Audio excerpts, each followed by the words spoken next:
What up, B Squad? It is your boy JB, and I am here today, you guys, with a brand new review for the Real Housewives of Miami, you guys. This is season 7. This is episode number 5. And before we go ahead and get into this review, if you guys are watching this video or any other video on the channel and you guys aren't subscribed yet, that needs you guys to do me a solid favor and stop taking me out on this date and having me pay for it at the end of it. You guys know the routine. You can do me that big favor by liking the video, subscribing to the channel, you guys, turning on your post notifications, and also by sharing the video. And with that out of the way, without further ado, let us go ahead and discuss the Real Housewives of Miami, shall we? All right, you guys. So I'm gonna start up with the person that I'm not seeing it for them, and that's going to be Miss Stephanie. So with Stephanie, she's the new girl in town. I'm not gonna sit here and say that I don't like Stephanie. Just from what I've saw from this episode and the last episode, Stephanie is just not somebody that I would necessarily go up for, and that's just my personal opinions. You guys may like Stephanie, and if you do, then that's fine too. You guys, like, I'm not gonna sit here and say, oh, because I don't like Stephanie, you guys shouldn't like Stephanie. I ain't gonna say that. But just for me personally, right now she's a no for me. And then after seeing, the clips of her on Watch What Happens Live last night about the whole Julia situation of how she feel like Gertie is just trying to hold a grudge. Ma'am, the lady had water tossed on her. So what are you talking about? But okay, whatever. So this episode, we open up with her. We see her. She's with Larsa and she's with Kiki, right? So she's showing them around. I guess it's a restaurant that her husband built. And here's the thing: I don't have a problem with her being braggadocious. That's not a problem for me. It's just that she's just something feels inauthentic when it comes to Stephanie for me personally, right? Then her mom called her while she was out with Larsa and Kiki. So she told Larsa, her mom to speak to Larsa. She spoke to Larsa. Then she said, "This is my friend Kiki," and Kiki spoke to her mom in Spanish. She was like, "Oh, you can speak Spanish," and I was like, "Why are you surprised that she speaks Spanish?" I was thoroughly confused. Like, black people can speak Spanish too, but okay, girlfriend, whatever. But Kiki says she speaks a little bit of Spanish, right? So then we find out from Stephanie that, when she went on her honeymoon, her mom and her dad, excuse me, her parents went with her, right, on her honeymoon. So then that led her to asking Kiki about her relationship with her dad, right? So Kiki told them about her little brother that is 4 years old. And Stephanie also feels a way about Lisa. She feels a way that Lisa wants to be friends with her because of what she has, right? Now, do I have a problem with that? No. Do I think Lisa was being serious about the things that Stephanie has? I honestly took Lisa to be a little bit facetious, but you guys can tell me if you thought Lisa was being serious with that whole conversation about Stephanie. And then that's really it with that scene. So then after that, we see another scene with Stephanie. So Stephanie is at one of her properties that she and her husband have, right? And she's honestly, this scene right here, it felt fake. Minus this, the one stage apartment, right? Because I don't really know too many people who own apartment buildings who necessarily go through and look at the homes that are staged and make sure that they're in good standing or stuff like that. Typically, that's either a realtor's job or a property manager's job, not but okay. Stephanie wanted to do that. She did that. So they got some rescue animals because in this episode they were preparing for the hurricane, but you guys know that last year the hurricane passed over them. So we got that. And then she went to one of the apartments where the dogs had, you know, went number two on the bed and went number one on the bed. And I was like, these are rescue animals. Unless these animals aren't trained, then yeah, I understand them. But here's the thing: even if they're not trained, nobody went to check on these damn dogs to make sure that they were good to take them outside to use the bathroom. Like, not one person did that. But okay, so that's it with Stephanie's scenes. Like I said, the one I'm me personally, I'm not really feeling Stephanie, but that's just me. So let's move on. So the next thing that I really want to talk about is this scene with Kiki. Here's my thing when it comes to Kiki. You guys know I do like Kiki, but this stuff with Kiki and her father, like, I'm really not feeling this. Personally, I'm not feeling this because it feels like Kiki is forcing something there. And I feel like she's forcing it because of, older people in her life. So Kiki is talking to her son and his friend, and she's letting them know that Lars is going to be joining them, right? So Shamar had told Kiki that he's joined some clubs and he's been hazed. Kiki was like, huh? What do you mean? And then he was like, he's just joking, right? So Larsa came, she asked, Shamar if he has a girlfriend. Both him and his friend both said no. He looked at his friend like, why are you saying no? You guys, I'm gonna keep my opinions to myself. So we're gonna move on with that. So then we have Larsa talking to Kiki about, Kiki's father. And Kiki, I feel like Kiki is trying to force this relationship with her dad because they talk to her dad because her son's birthday is the next day. And again, I don't understand if that man ain't trying to, form a relationship with you, his grandchildren, then why are you trying to force it? Like, let it, if he wants to have a relationship with them, then it would organically happen. But I just don't believe that Kiki's father wants a relationship with her or her kids.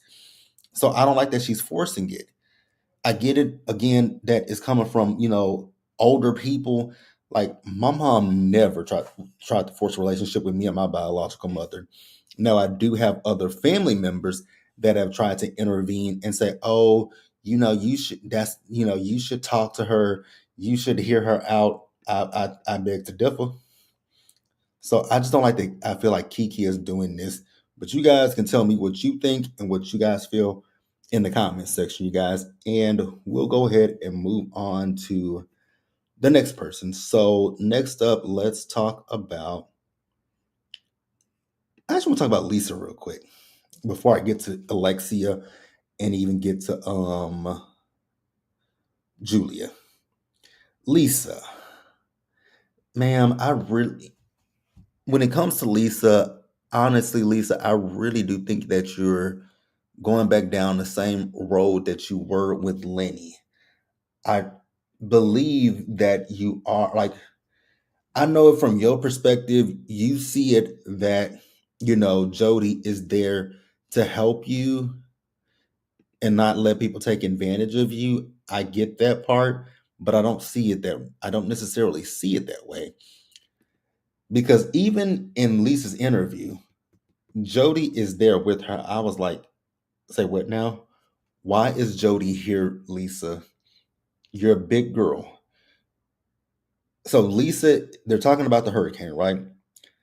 And Lisa and Jody are talking about the windows in her home, and if the hurricane comes through, that would cause a lot of damage, right? So then Lisa talked about this house that Lenny is building for her, and go figure, Jody knows. She says Jody knows more about this than her. I was like, Lisa, that's not a good thing. That's really not a good thing that Jody knows more about this stuff than you do. But I mean, if she like it, I love it. Lisa, I want you to be independent of yourself and not be so beholden to a man. Because then when I heard Jody talking to her, I'm like, wait a minute. Is Jody there while you're filming your green screen? And he was. I was like, you know what? Lisa, okay, girl. Okay, do what you want to do. I think you are doing yourself again. I think you're doing yourself a disservice. So they also did discuss this whole situation with Larsa and Lisa. I believe bits and pieces of what both are. I believe some of what Larsa's saying, and I believe some of what Lisa's saying. You guys can tell me what you think, what you feel, and we'll go ahead and we'll move on to the next person, you guys. So the next person up we'll talk about is Julia. There's not really much to discuss when it comes to Julia. Did we have a scene with Gertie in this episode, you guys?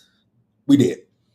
So we see Julia. So Julia, she met up with Gertie, and this is for Julia and Gertie just to sit down, talk things out, and hash things out, right? So Gertie did say to Julia that she got her text message and she thanked her for the text message, right? So then Julia talks about the fact that when she talked to Gertie about something private with her facelift, right? So she felt the way that Gertie brought it up. But I get where Gertie was coming from. She was like, "You were saying things to me, you were doing things to me. So in retaliation, I said something back to you." Am I upset with Gertie for doing it? No. But Julia apologizes to Gertie. Gertie accepted it, but she said baby steps. If Gertie wants to accept the apology, I can't tell her what to do. She's a grown ass woman. If you want to accept it, accept it. Would I have accepted it? Probably not. But let's move on to Gertie.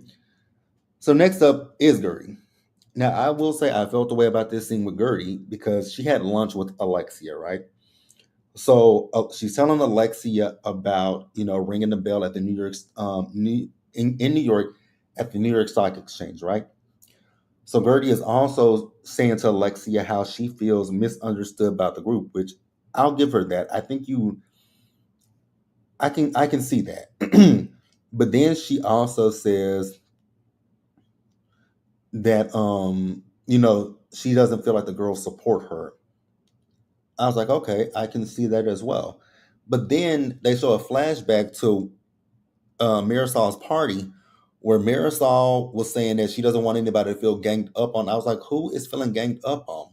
Then you see where Alexia says to Gertie that she is loud and she's defensive, but y'all are all loud and defensive. So what's good for the goose should be good for the gander.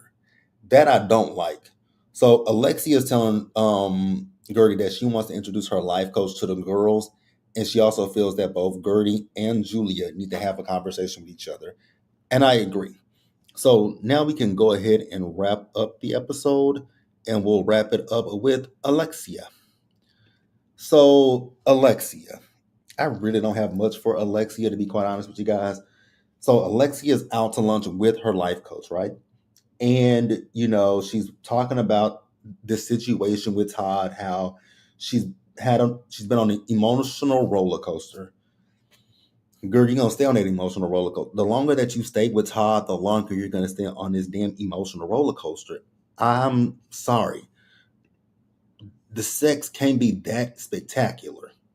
Todd looks boring. Just from my personal opinion. But if Alexia likes it, I love it for her. Slap yourself, silly, do what you gonna do. I think you can do better than Todd, but whatever. So after that, we see as all the ladies, so they're all on a sprinter van, right? They're all going to go to Alexia's together. So we see as everybody shows up, everybody is on time with the exception of Lisa. And I think Lisa was like 2 hours late. Now, I am somebody that I can't do lateness. I hate it with a passion. I don't like people being late. It irks my spirit. It gets on my nerves. I am someone that is very punctual. If you give me a time to meet you, I'm going to meet you. I'm going to be there at least 10 to 15 minutes early and 5 minutes at the latest. But you will never see me show up right on time or 5 minutes late unless something comes up. Like, let's say traffic or something. Then I'll text you and say, hey, I'm running a few minutes late, but for the most part, I'm very punctual. Now, Stephanie, I'm with you about not liking lateness. I'm absolutely 100% here for you, and I don't have a problem with it. But then you sit there and said that you don't like to have conversations about penises and you don't like people being late. Well, ma'am, I think you in the wrong group about the penises and the lateness because Lisa's late and all these girls do is talk about dicks. So I think you joined the wrong group, Stephanie. So Lisa finally arrived. When she got on that bus, everybody was quiet. I was like, you know what? I would have just turned around and walked away. If I was Lisa, I would have just turned around and, you said, hey, yeah, I know I'm late. But also, I will say, we don't really know what Lisa's call sheet said, but I'm pretty sure Lisa's call sheet didn't say nothing to be significantly late.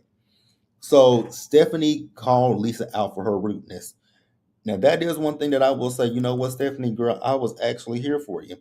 I don't mind you calling somebody out for their lateness. But so Lisa and Stephanie got into it, and that's really where the episode ended. Overall, it was a good episode.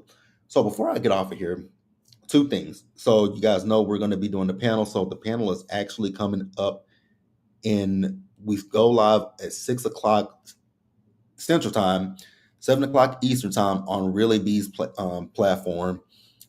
And the next thing that I want to talk about, and then I'm gonna get off of here, so I can get on over there to the panel, is I want to talk about the ratings real quick. I feel like everybody is so obsessed and consumed with the ratings for Real Housewives of Miami, all Housewives. But you guys do know that the Housewives ratings have not been good, like they haven't been high. Like no Housewives show has gotten over 1 million views. Most of them sit between anywhere from 800 to 600,000. Like Atlanta, Potomac, Beverly Hills, and Jersey. Those four sit around 8 to 900,000 views a week, maybe even 7,000, 7 or 6,000, right? But then when you get Salt Lake City, Roni, and Miami, those sit between 3 and 4,000 views a week, and they still get renewed. I know people talk about Dubai. Dubai did not get canceled solely because of the ratings. Dubai got canceled for, they want to focus on some of the other housewife cities because I feel like one, it costs too much to produce the Real Housewives of Dubai. So they want to focus on some of the other ones. And Andy said, there may be a season 3, it's just not coming right now. Like I feel the same way about Dallas. I feel like eventually Dallas will come back. It's just, some of those shows are just not coming back as of right now. But yeah, that's all I got, you guys. So be sure to meet me over at Really Bees for the Whether You Like It or Not panel, and I will catch you guys in the next one. So tomorrow, you guys, we will have The Real Housewives of Orange County. It premieres tonight. And then what else I got? Divorce Sisters will be up tomorrow. Let's get into the blogs and they come to food. And after Beyond the Gates go off tomorrow, my goal is to have the pre-recorded video up before Really B and I go live for Beyond the Gates this Saturday. And that's all I got, you guys. And I'm still got to play catch up with Riri's show, Ironheart. But as always, you guys, stay safe out there. Take care of yourselves. Wash your hands. Be blessed. And I'm going to catch you guys on the Whether You Like It or Not panel. Bye, y'all.